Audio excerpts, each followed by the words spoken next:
90% students in fractions को या तो सॉल्व नहीं कर सकते, या फिर अगर सॉल्व करेंगे तो इजी वे में सॉल्व नहीं कर सकते। हम इसे 4 मिनट में सॉल्व करेंगे, और मैं आपको एक इम्पोर्टेंट ट्रिक और फार्मूला बताऊंगा जिससे आप इसे 10 सेकंड में ही सॉल्व कर सकते हैं।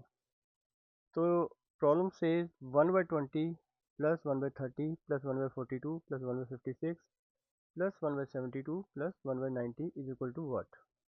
तो यहाँ पे हम एक पैटर्न नोट करते हैं। 20 को हम लिख सकते हैं 4 मल्टीप्लाइड बाई 5, 30 को हम लिख सकते हैं 5 मल्टीप्लाइड बाई 6, 42 को हम लिख सकते हैं 6 मल्टीप्लाइड बाई 7, 56 को हम लिख सकते हैं 7 मल्टीप्लाइड बाई 8, 72 को 8 मल्टीप्लाइड बाई 9, और ये 9 मल्टीप्लाइड बाई 10। तो यहाँ पे ये यहाँ का 5 इसके साथ कंटिन्यू हो रहा है, ये 6 यहाँ कंटिन्यू हो रहा है, ये 7 यहाँ कंटिन्यू हो रहा है, 8 यहाँ पे हो रहा है, और 9 यहाँ पे हो रहा है। तो हम इसको इस तरह से भी लिख सकते हैं 1/20 को 1/4 मल्टीप्लाइड बाई 5, 1/30 को हम इस तरह से लिख सकते हैं, 1/42 को हम 6 मल्टीप्लाइड बाई 7, 1/7/8 इसको लिख सकते हैं, 1/72 को हम लिख सकते हैं 8 मल्टीप्लाइड बाई 9, और 1/90 को हम लिख सकते हैं 1/9 मल्टीप्लाइड बाई 10। तो ये 90 बन जाएगा। यहाँ पे एक आइडेंटिटी लगेगी, जिस आइडेंटिटी को हम बोलते हैं पार्शियल फ्रैक्शन आइडेंटिटी।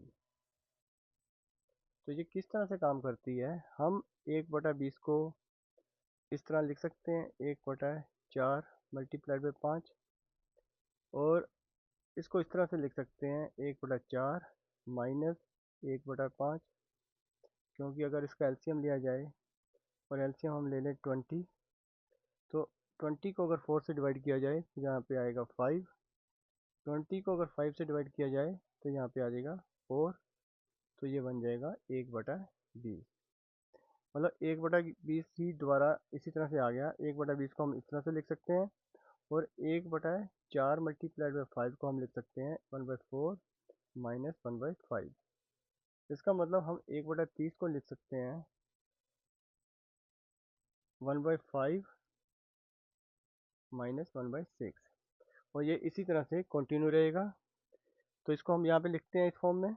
1/20 को हमने लिखा 1/4 माइनस 1/5, 1/30 को हमने लिखा 1/5 माइनस 1/6, 1/42 को हमने लिखा 1/6 माइनस 1/7, इसको हमने लिखा 1/7 माइनस 1/8, इसको लिखा 1/8 माइनस 1/9, और इसको लिखा हमने 1/9 माइनस 1/10। हम एक बार फिर चेक कर लेते हैं 1/90 को। इसको हम लिख सकते हैं 1/9 मल्टीप्लाइड बाई 10, इसको हम लिखेंगे 1/9 माइनस 1/10। यहाँ पे आ गया 90 एलसीएम, यहाँ आ जाएगा 10, यहाँ आ जाएगा 9, ये बन जाएगा 1/90। तो यहाँ से इसके बाद वन ये आपस में सारे कट जाएंगे, plus minus plus minus plus minus plus minus, और यहाँ पे बचेगा 1/4 और माइनस 1/10। तो यहाँ पे इसका हम ले लेंगे एलसीएम। तो 4 और 10 का अगर हम एलसीएम लेते हैं तो 2, यहाँ जगह 2 टू द 4, 2 5 द 10। इसके बाद इनको दोनों को कोई एक नंबर नहीं डिवाइड करता, तो इनको आपस में हम कर देंगे मल्टीप्लाई। 2 to the 4, 4 5 the 20। तो 4 को किया इसके साथ डिवाइड, तो यहाँ आ जाएगा 5। 20 को किया 10 के साथ डिवाइड, तो यहाँ आ जाएगा 2। तो ये बन गया हमारा 3/20। तो यही हमारा फाइनल आंसर है 3/20। तो ये था एक बहुत ही इजी सॉल्यूशन। समझाने में मुझे आपको ज़रूर 3-4 मिनट लगे हैं। अगर आपने इस आइडेंटिटी को समझ लिया है तो ये 10 सेकंड के अंदर आप सॉल्यूशन इसका दे सकते हैं। तो ऐसी और प्रॉब्लम्स और उनके इजी सॉल्यूशंस देखने के लिए please like and subscribe. Thank you.